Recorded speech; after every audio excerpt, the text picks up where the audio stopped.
সূরা ইব্রাহিম বাংলা অনুবাদ। বিসমিল্লাহির রহমানির রহিম। আলিফ লাম র। এটি একটি গ্রন্থ যা আমি আপনার প্রতি নাজিল করেছি, যাতে আপনি মানুষকে অন্ধকার থেকে আলোর দিকে বের করে আনেন পরাক্রান্ত প্রশংসার যোগ্য পালনকর্তার নির্দেশে তারই পথের দিকে। তিনি আল্লাহ, যিনি নবমণ্ডল ও ভূমণ্ডলের সব কিছুর মালিক। কাফেরদের জন্য বিপদ রয়েছে কঠোর আযাব। যারা পরকালের চাইতে পার্থিব জীবনকে পছন্দ করে, আল্লাহর পথে বাধা দান করে এবং তাতে বক্রতা অন্বেষণ করে, তারা পথ ভুলে দূরে পড়ে আছে। আমি সব পয়গম্বরকে তাদের স্বজাতির ভাষাভাষী করেই প্রেরণ করেছি, যাতে তাদেরকে পরিষ্কার বোঝাতে পারে। অতঃপর আল্লাহ যাকে ইচ্ছা পথভ্রষ্ট করেন এবং যাকে ইচ্ছা সৎ পথে প্রদর্শন করেন। তিনি পরাক্রান্ত প্রজ্ঞাময়। আমি মূসাকে নির্দেশনাবলী সহ প্রেরণ করেছিলাম যে, স্বজাতিকে অন্ধকার থেকে আলোর দিকে আনয়ন এবং তাদেরকে আল্লাহর দিনসমূহ স্মরণ করা। নিশ্চয়ই এতে প্রত্যেক ধৈর্যশীল কৃতজ্ঞের জন্য নির্দেশনাবলী রয়েছে। যখন মূসা স্বজাতিকে বললেন, তোমাদের প্রতি আল্লাহর অনুগ্রহ স্মরণ করো, যখন তিনি তোমাদেরকে ফেরাউনের সম্প্রদায়ের কবল থেকে মুক্তি দেন। তারা তোমাদেরকে অত্যন্ত নিকৃষ্ট ধরনের শাস্তি দিত, তোমাদের ছেলেদেরকে হত্যা করত এবং তোমাদের মেয়েদেরকে জীবিত রাখত, এবং এতে তোমাদের পালনকর্তার পক্ষ থেকে বিরাট পরীক্ষা হয়েছিল। যখন তোমাদের পালনকর্তা ঘোষণা করলেন যে, যদি কৃতজ্ঞতা স্বীকার করো তবে তোমাদেরকে আরও দেব, এবং যদি অকৃতজ্ঞ হও তবে নিশ্চয়ই আমার শাস্তি হবে কঠোর। এবং মূসা বললেন, তোমরা এবং পৃথিবীর সবাই যদি কুফরি করো, তথাপি আল্লাহ অমুখাপেক্ষী, যাবতীয় গুণের আধার। তোমাদের কাছে কি তোমাদের পূর্ববর্তী কাউমে নূহ, আদ ও সামুদের এবং তাদের পরবর্তীদের খবর পৌঁছেনি?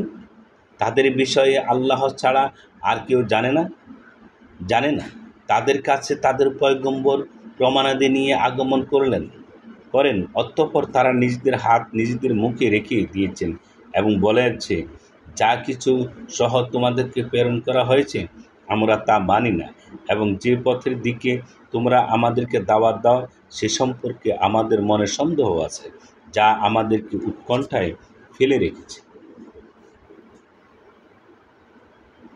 তাদের পয়গম্বরগণ বলেছিলেন, আল্লাহ সম্পর্কে কি সন্দেহ আছে? যিনি নবমণ্ডল ও ভূমণ্ডলের স্রষ্টা, তিনি তোমাদেরকে আহ্বান করেন যাতে তোমাদেরকে কিছু গুনাহ ক্ষমা করেন এবং নির্দিষ্ট মেয়াদ পর্যন্ত তোমাদের সময় দেন। তারা বলতো, তোমরা তো আমাদের মতোই মানুষ, তোমরা আমাদেরকে ওই উপাস্য থেকে বিরত রাখতে চাও যার ইবাদত আমাদের পিতৃপুরুষগণ করত। অতএব তোমরা কোনো সুস্পষ্ট প্রমাণ আনয়ন করো। তাদের পয়গম্বর তাদেরকে বললেন, আমরাও তোমাদের মতো মানুষ, কিন্তু আল্লাহর বান্দাদের মধ্য থেকে যার উপরে ইচ্ছা অনুগ্রহ করেন।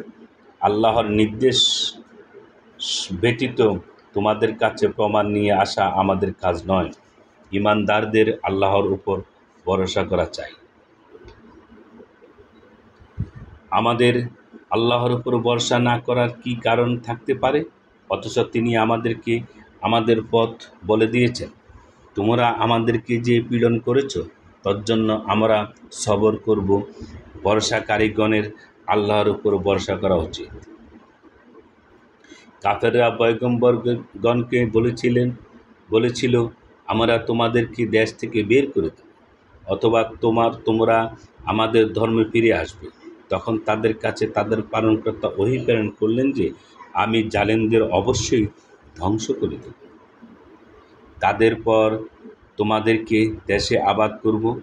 এটা ওই ব্যক্তি পায় যে আমার সামনে দণ্ডায়মান হওয়াকে এবং আমার আযাবের ওয়াদাকে ভয় করে। পয়গম্বরগণ ফায়সালা চাইতে লাগলেন এবং প্রত্যেক অবাধ্য হঠকারী ব্যর্থ কাম্য হলো।